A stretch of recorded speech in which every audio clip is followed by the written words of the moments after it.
वर्षों वर्षों तक आपको मालूम है यूरोप और अमेरिका में झगड़ा होता रहा। 25 दिसंबर से नया साल शुरू हो और काफी दिनों तक वो चलता रहा। फिर झगड़े के बाद बदल के 1 जनवरी से नया साल शुरू होना बताया गया।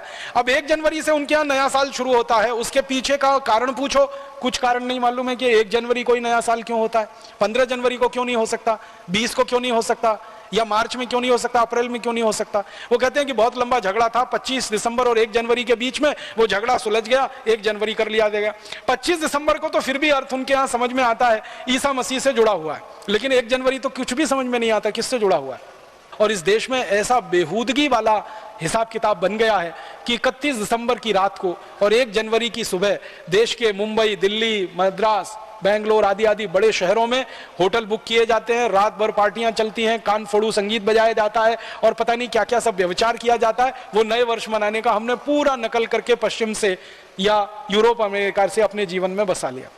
और भारत में अगर हम नए वर्ष की बात करें तो भारत के अलग अलग क्षेत्रों में नए वर्ष मनाने की अलग अलग परंपरा है। जैसे आसाम में नया वर्ष बिहू से शुरू होता है, तो बिहू का कोई गहरा अर्थ है हमारे समाज जीवन में, हमारे राष्ट्र जीवन में। बिहू के पीछे पूरी संस्कृति है और पूरी की पूरी सभ्यता का दर्शन है, इसके लिए बिहू है और उसके साथ नए वर्ष की शुरुआत है।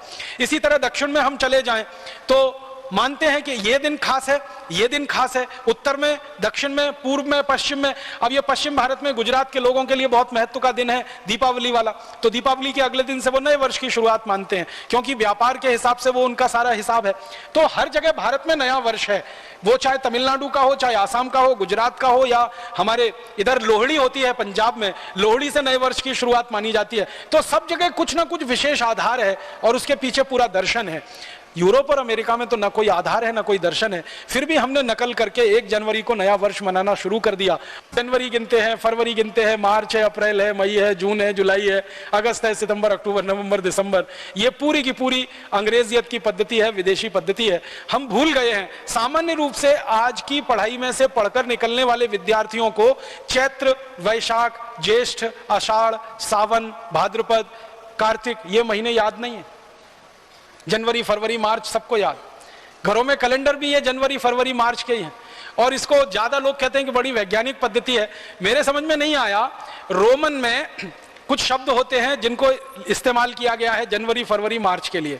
अब इसमें जरा उल्टी बात करें, दिसंबर है, नवंबर है, अक्टूबर है, सितंबर है। सितंबर एक रोमन शब्द से आया, सेप्ट, SEPT, सेप्ट, सेप्ट माने होता है 7, तो उसमें से सितंबर आया। ऑक्ट, OCT, ऑक्ट माने 8, उसमें से अक्टूबर आया। और ये नवंबर का जो NOV है ना, ये जो है ना 9 है, और दिसंबर का 10 है। अब अगर आप देखेंगे वास्तव में तो सितंबर 7वां महीना होना चाहिए रोमन के हिसाब से, और इन्होंने नकल किया अंग्रेजों ने रोमन लोगों की, तो सितंबर बनाया।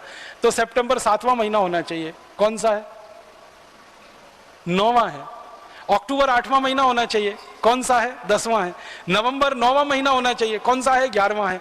दिसंबर 10वां महीना होना चाहिए, कौन सा है? 12वां है। कितनी अवैज्ञानिक पद्धति है महीने के गणना की, और इसका कोई अर्थ भी नहीं है। जितने भी अंग्रेज विद्वानों से पूछा जाए जनवरी का क्या अर्थ है, फरवरी का क्या अर्थ है, मार्च का क्या अर्थ है, अप्रैल का क्या अर्थ है, ये शब्द के पीछे की कोई गहराई है क्या, इसकी कोई व्याख्या है क्या? कुछ नहीं है। और हमारे यहां हर महीने के नाम का एक विशेष अर्थ है और उसके पीछे एक लंबी व्याख्या है। वो चाहे कार्तिक हो, चाहे भाद्रपद हो, चाहे सावन का महीना हो, श्रावणी हो, कोई भी महीना है, उसके पीछे एक विशेष विश्लेषण है और एक लंबा उसके पीछे आधार है। अगर मैं उस विषय में जाऊंगा बहुत समय खराब हो जाएगा, लेकिन अभी संकेत मात्र में कह रहा हूं कि भारतीय गणना के हिसाब से महीनों के जो नाम तय किए गए हैं ये विशेष अर्थ वाले हैं। अंग्रेजी पद्धति से जो हम नामकरण करते कोई अर्थ ही नहीं है और कोई बताता भी नहीं है उनके बारे में।